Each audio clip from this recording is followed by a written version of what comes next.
මිථුන ලග්නය අලුත් අවුරුදු උදාවන අවස්ථාවේ ලග්නයේ කුරුදිගේ බලයෙන් සිටින අතර ලග්නාධිපති බුධ කුජ ශනි සමග බලයෙන් සිටින අතර 10 නීචව තිබෙනවා. කේතු 3 චන්ද්‍ර රාහු නම රවි සිකුරු 11 තිබෙනවා.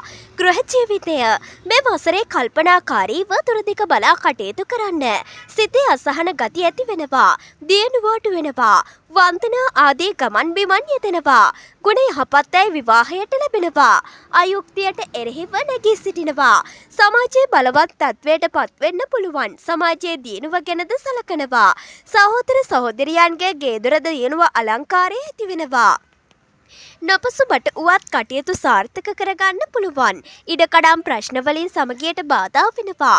උගත් උසස් අයගේ ආධාර උපකාර ලැබෙනවා. ජෝනි සිට බලාපොරොත්තු පරිදි දියුණුවට වාසනාව උදා වෙනවා. ධනය හා රැකියාව උත්සාහයෙන් මුදල් උපයන අතර අනවශ්‍ය දේවල් වලට වියදම් කරනවා. ඒ අනුව ආදායම් අඩු වැඩි වෙන්න පුළුවන්.